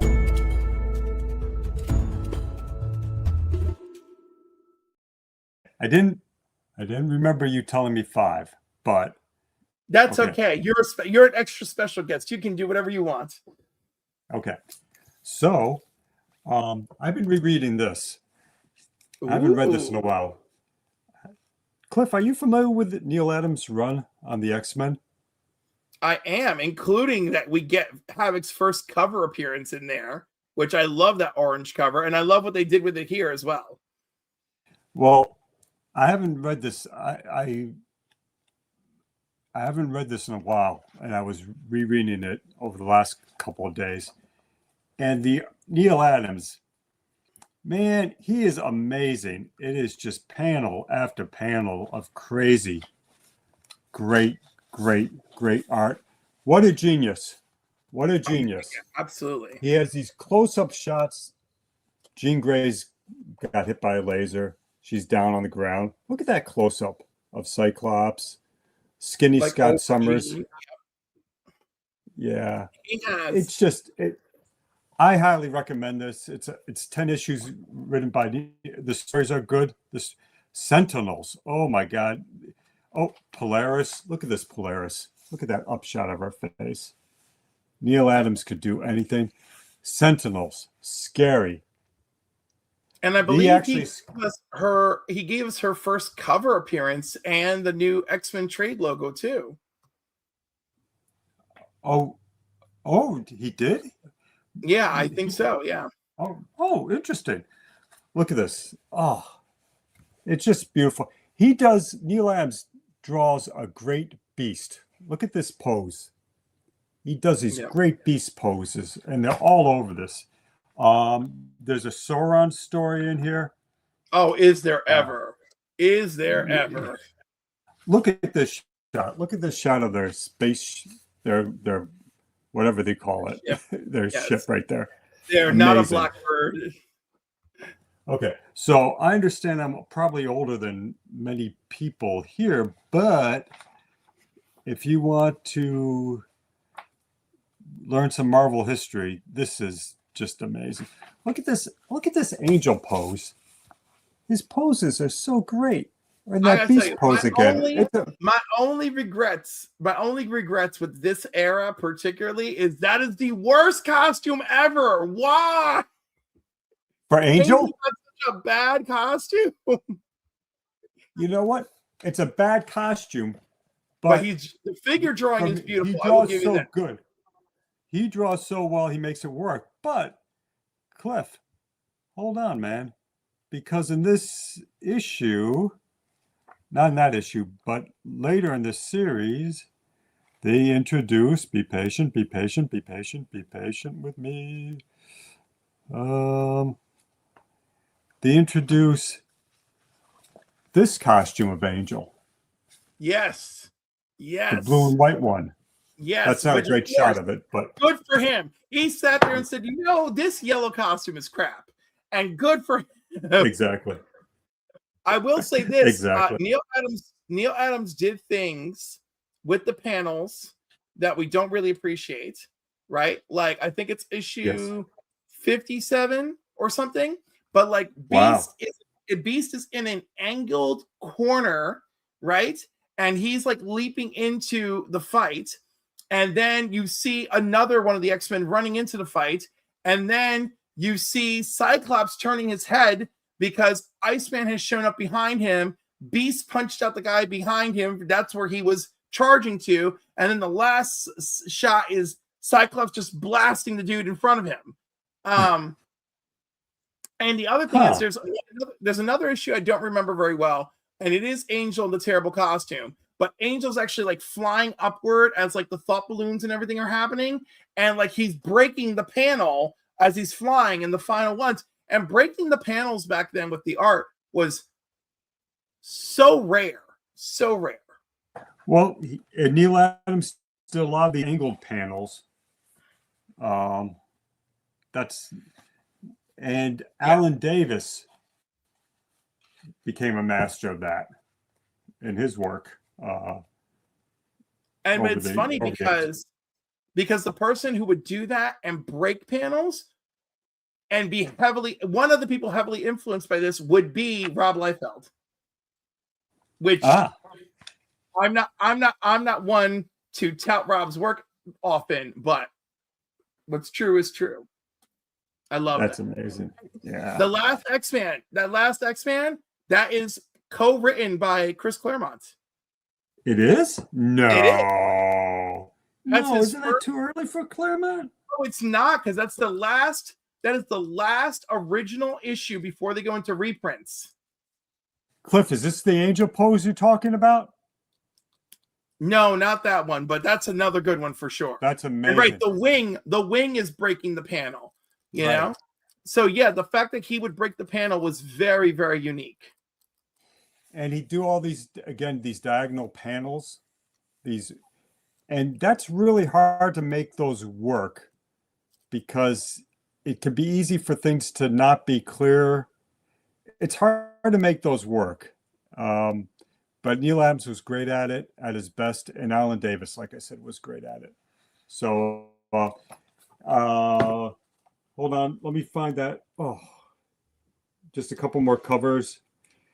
And we probably shouldn't labor on this too long, just in case some of the people watching aren't super fans of this sort of stuff. But I recommend it. I was gonna say they know my show, they know my format, they know what they're in for. So is that the cover you're talking about, Cliff? Amazing cover. There's so many. I didn't even hit the Sauron cover. Where the hell's the Sauron cover? Oh, that's one of the Sauron covers. That's the first appearance of all his Sauron. Covers are good. The only Sauron cover I don't really like is the one where he's like that one. That's the one I'm not crazy about. You don't like this, Cliff? I'm leaving. I'm leaving. No, Cliff. the only thing I don't like. We're done. The only thing we're done, man. Again, I thought we were friends, but no. We are. I love Sauron. Let me start by saying I love Sauron on the cover. I don't love Angel on the cover. Really? Yeah. It's a weird angle. I know what he's doing. I just don't love it. Okay.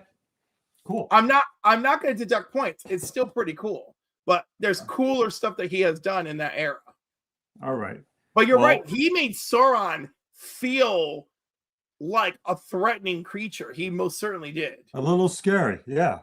As Sauron should always be. Exactly. So I love George Perez. Oh. And I thought this Bob Wyacek, who appears at a lot of local cons, kind of an underrated inker, because George Perez did this run on Brave and Bold, and this right here. I love this run of Brave and Bold. I think George Perez is at his absolute best on this, and Bob Wyacek, great inks. Yeah. And this blew me away. This had a bunch of oddball team-ups. Batman teams up with the Fatal Five in an issue. Yeah. And Batman sort of merges with Thorok. So, and Cliff, you and I both like the Legion. We both love the Legion, right? Yeah, so Batman and Thorok. That Batman teaming up with the Fatal Five or appearing with the Fatal Five. I love the Fatal Five. That whole series had so many wild crossovers. And by the way, Batman uses this later on after Final Crisis, when they find the body of Karate Kid. Batman's like, who are these Legionnaires, Clark? And he's like, oh, they're my friends. He goes, no, Clark. These are your friends and they're the Legionnaires. I just teamed up with a bunch of Legionnaires who know nothing about you. He goes, there were Legionnaires who showed up and helped us fight Mordru. And there's the Legionnaires who just showed up, and we did the Lightning Saga with them, and they're the ones that freed Wally from his trap. So once again, Clark, who the hell are these Legion superheroes? And I thought it was so great because it's true. They weren't all from one unified timeline, all the characters that Batman's describing. Right. Okay. And, so I always thought, but that specific adventure that Batman has, Batman throws that in Superman's face when he's saying, no, you're too trusting. Who are these people? Okay. You lost me there, Cliff. Next time I see you at a convention, you're going to have to mention that whole thing to me again. Oh my God. I used to have this. I don't know what happened to it, but I had it in black and white, and I bought this print. Is this yours, Cliff? No, it's not mine, but it's one I thought you would appreciate. I had this, and I bought this in like 1976, and I don't know where it is. Yeah, I think I lost it somehow. A buddy of mine inherited this from his dad's collection. Oh, amazing, isn't it? I wish I knew where this was. I had this, man. That's painful to see. Except, again, mine was black and white. It wasn't color, but oh man, that's beautiful. He draws great wings. So his dad got the black and white, and then somebody was there at the same convention in 1970 something. And so he had the other gentleman there color it. Okay. Okay. Isn't that cool? But like these were both men who worked on X-Men, but I can't remember the name of the colorist. So we can only assume. But I thought that was neat. Yeah. Yeah. Okay. Back to you, sir. Oh, so this came out about 10 years ago, maybe? Yes, I do maybe like a little the more. I like the Freedom Fighters, and I like this version of the Freedom Fighters. And it felt fresh to me. It was definitely fresh. And Plastic Man is a Nazi, and it was kind of scary. Let me see if I can find. He's got terrifying powers. Yeah. Love this cover. And So good. I kind of like this take on the Freedom Fighters. I wish they did more. And who drew the Eddie Burroughs, who's a very solid artist, not my favorite, but very, very solid. He drew it. And I wish I could find the Plastic Man panel. Well, Robert. Well, I love Eddie Burroughs, but also Robert Venditti on writing. It was a good read, for sure. It really was, and such a great, gritty, alternate world take. And again, only like what 4 of us were reading this book. It was I thought it was a great read. And these Plastic Men Nazis, I guess they were cloned or something, because it wasn't just one Plastic Man. Yep. It was a number of them. And it was just scary because they could wrap themselves around you and suffocate you, I think. I haven't reread this in a while, but I enjoyed this. So I wanted to put this up because it's a little bit obscure, but really enjoyable. It's so good. And like their Superman is Overman, right? Like their world Superman is like super evil. Wow, I forgot that. Cliff, you're good. You remember everything, man. That's amazing. Not everything, but I definitely remember the things that I like. But yeah, this was a great alternate universe Freedom Fighter story. It was a 12-issue limited series. Again, I just wish people were reading it. And I think he was working on this and Hawkman at the exact same time. Robert Venditti. Ah, okay, yeah. Yes.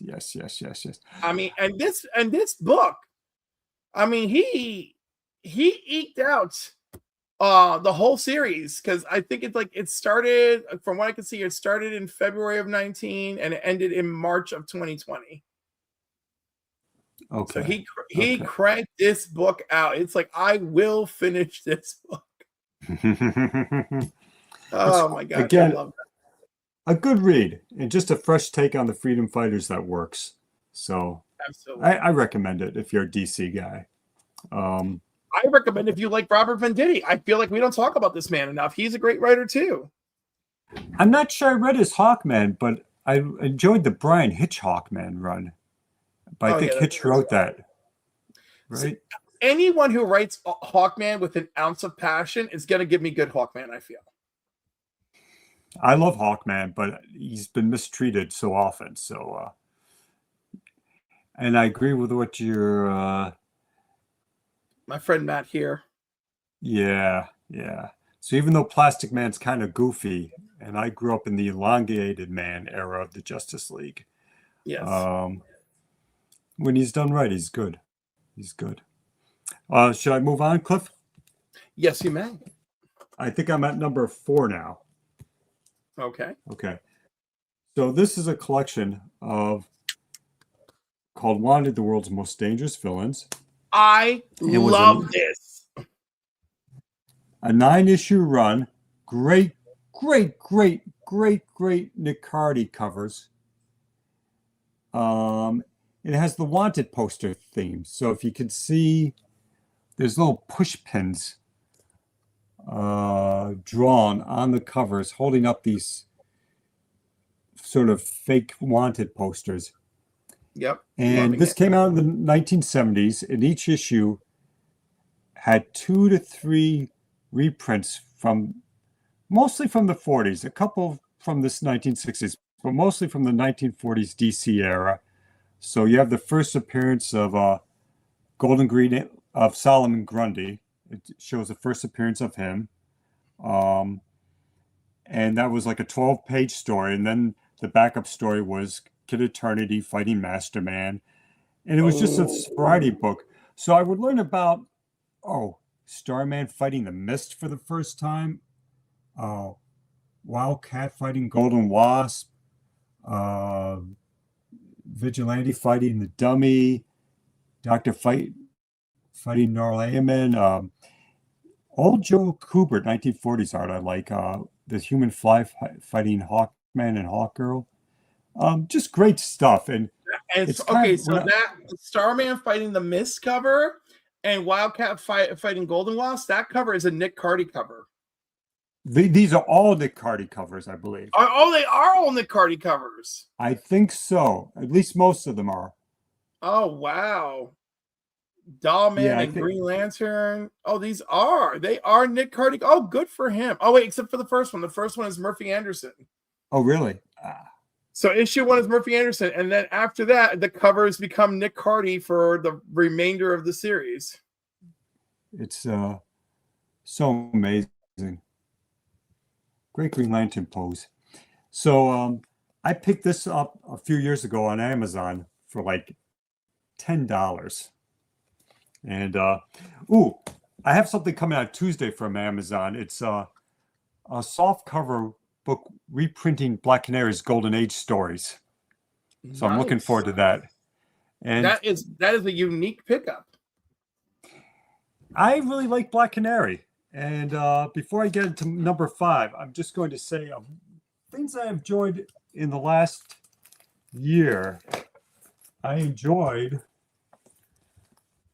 before we get to my first comic, this is just one pick up now. Okay. I enjoyed this. I enjoyed this Batman and Robin year run with Chris Samney art. Did you read this, Cliff? Did you read this? I have not. You know what? I wasn't expecting much. I think I happened to put an issue out for Free Comic Day, and that got me into it. I really enjoyed this art and the story. It was a lot of fun. I recommend it to you, Cliff. I have one buddy who is hip to that book, and I guess, a few of us have been missing out as a result, because he told me, he's like, no, I really enjoy it. Everybody told me to forget about it. And I was like, no, it's great. Well, I've read so many Batman stories in my life. It takes a lot for me to, they can't really surprise. I think you can't really surprise me with Batman anymore. But every once in a while, you get a great creative team, and they do something that is just great. So I enjoyed that a lot. I am that person. I am that person. You are that person. Oh, wow. So Black Canary by Tom King, 6-issue run. I enjoyed it. Good read. And then Jeff Lemire writing JSA, which, to be honest, I haven't quite gotten to the groove because I was picking up sort of every other issue, but the trades have come out, so I'm going to buy those, I think. And I love Jeff Lemire. So let me get to my number 1, though. That was I sidetracked you, Cliff. I broke the rules of your. I allowed it. I allowed it. You allowed it. So that Wildcat that I did for you, Cliff, could you do me a favor? Could you bring that closer to the camera? Is that locked in? Or is the that Wildfire? Yeah. Yeah. Okay, maybe I actually have to move. So what I did, I took for that one. Because behind Wildfire is the Fatal 5. Oh, okay. Oh, yeah, my Fatal 5 too. Okay. I also have your Hal Jordan. I have a lot of your stuff, sir. I have a lot of your stuff. I have stuff from both my visits with you. Nice. It's what I like to hear. I got to upgrade to an original piece. Well, so the Wildfire, if you hold it up closely, I took, what issue is that? Is that 20? I took the cover from Legion of Superheroes 201. Yeah. And this is the first issue where Wildfire is named Wildfire. He Yes. appeared in a previous issue as Erg 1. He died. He came back this issue. So I took that cover. I put in Photoshop, put a couple filters on it to fade it out a little bit. And I drew Wildfire on that. I thought that's a cool concept. If I had all the time in the world, I would do it for every Member Legion of the cover. Legion. Yeah. So that is issue 201. So this is issue 197. Okay. Yes, where he becomes Superboy starring the Legion of Superheroes. Is that the first issue they do that? Wow. That's where, yeah, that's the first time it's Superboy starring the Legion of Superheroes, and then it becomes Superboy and the Legion shortly after. It wasn't the previous one. Hold on. You're probably right.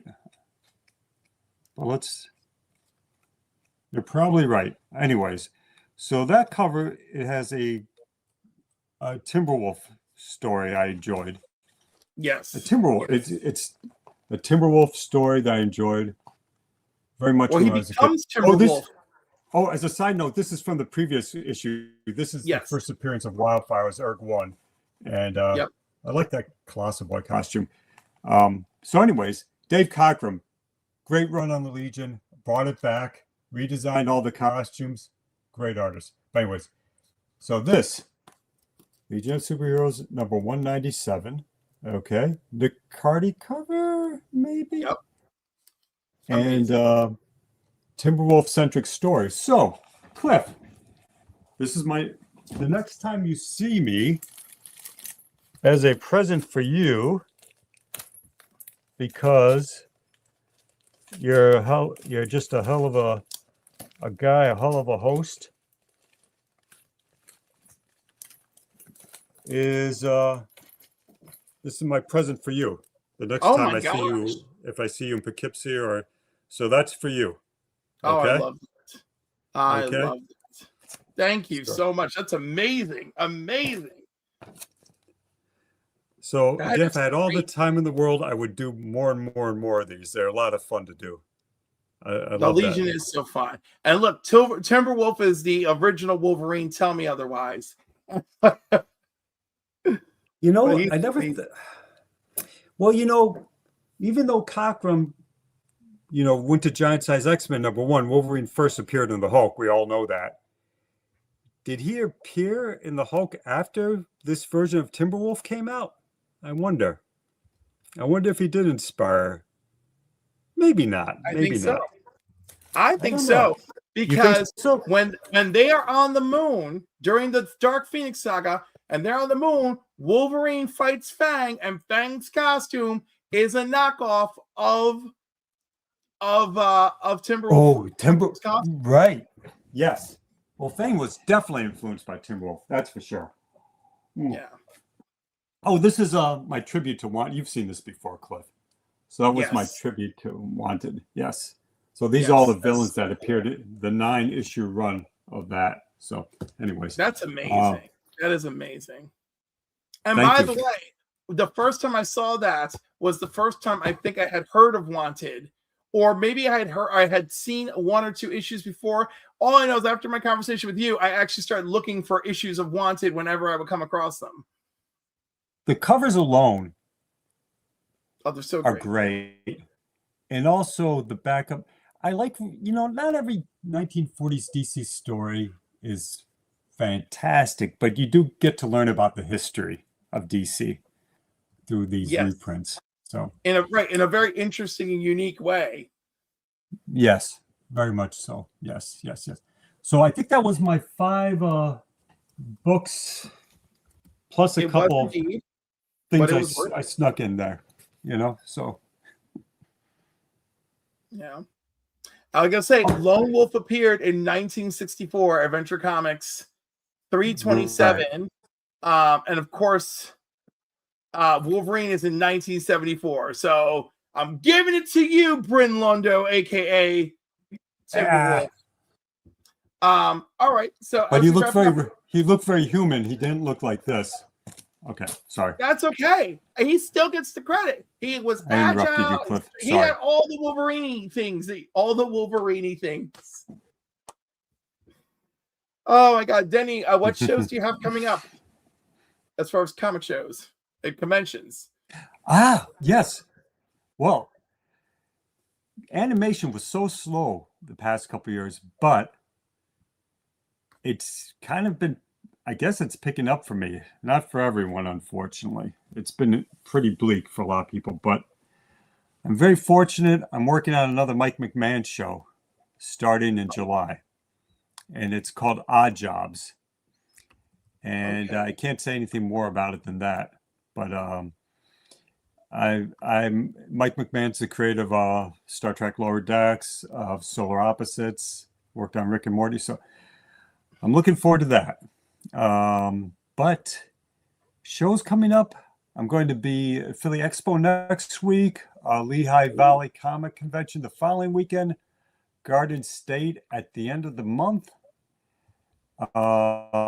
Poughkeepsie in August, Super Expo in Jersey, and then I'll probably calm down in the fall because I'm going to be again busy on this show for 6 months. So I'm pivoting. I have all these shows booked, so I'm going to see those through, I think. But other than that it's going to be tough to hold a full-time job and do shows. Poughkeepsie's pretty easy because I can sort of commute to it. I like that show. And Thank God it's August 1st and 2nd, so it doesn't interfere with my Terrificon plans. yes. That is Well, great. Poughkeepsie is how far from you? Is 12 minutes. 12 minutes. Yeah, easy. You just go over the bridge. That's right. Yeah, exactly. And like that's why my friend talked me into going that day. And boy, am I ever so grateful because I got to meet you. There was It's a nice convention. I like it. I got to meet you. I got my Black Lightning. Oh my God, I got to see this collector. I hadn't seen him in years. I go, Mike, is that you? He goes, yeah, you just don't recognize me with all gray hair. Well, I have to say, doing conventions the last couple of years, I hadn't done them for years. Then when animation got slow, I did it again. But it's really sort of expanded my universe. I met you for the first time. I met so many people, and it's just you just enlarge your social circle. I mean, you can't be friends with everybody, but you just meet so many great people, and it's been a lot of fun. It's been a lot of fun. It is. So if you're inundated by invitations to YouTube shows because of this, it is my fault. I don't know if I will be. I'm not a big name, but I've worked on big name shows. It doesn't matter. You've worked on big name shows and you have great stories. I mean, even just the things you discussed today, what you had to research, not knowing that Voyager was going to be such a thing that you're going to be scouring episode after episode of what's going on in this room. Why did none of these bastards ever record a wide angle shot? How come that plant is in a different corner every time? Ooh, hey Cliff, can I share my screen? Yes, you can. Okay, so one more thing. Where is that?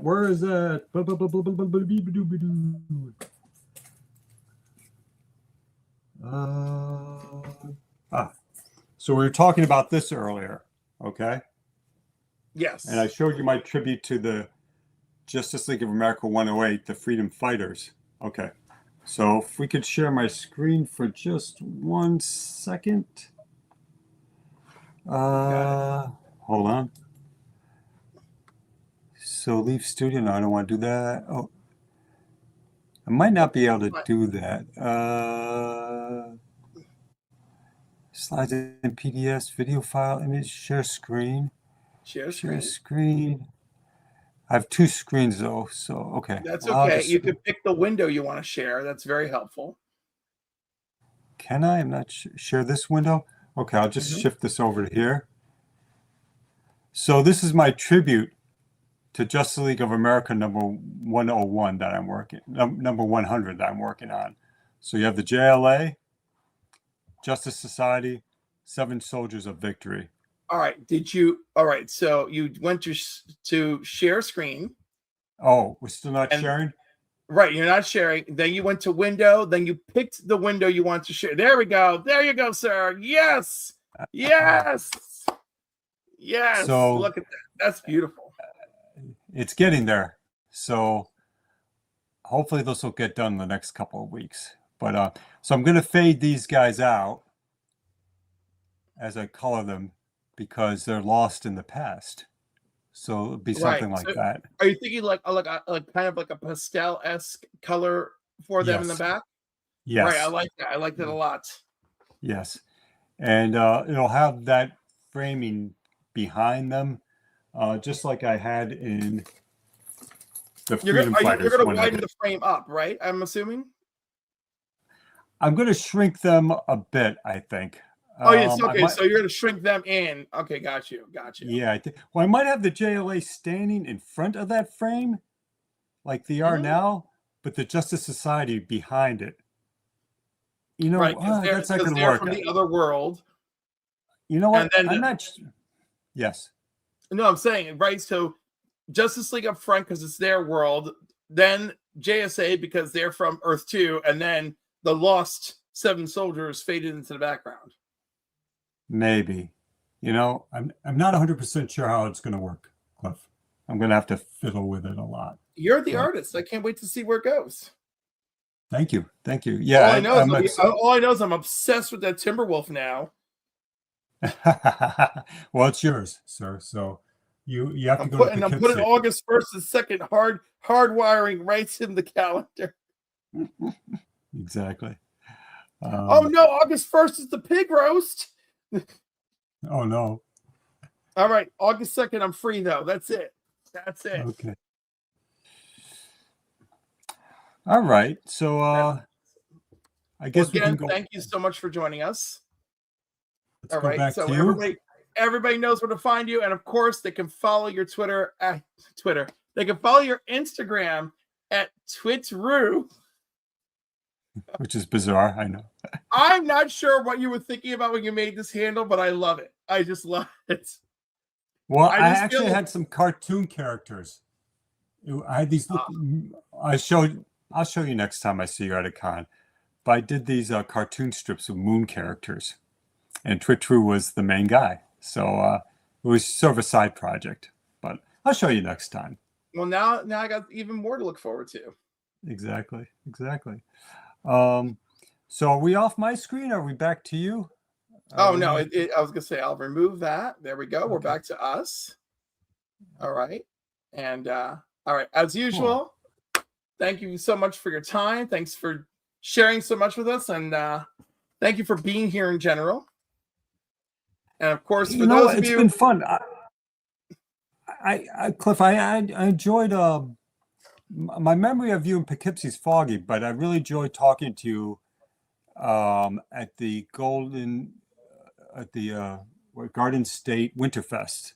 Yes. That was great. I mean, come on, how many people are going to just show up and be like, "It's me. We were talking about the Legion and the JSA."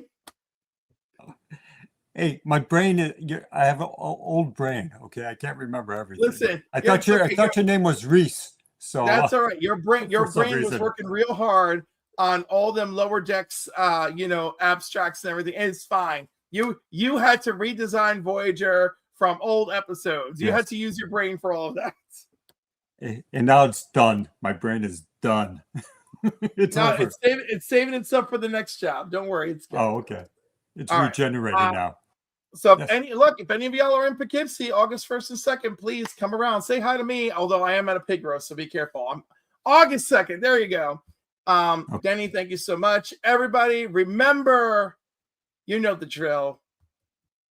Be good to yourselves. Be good to others. Read your comics, and I love you.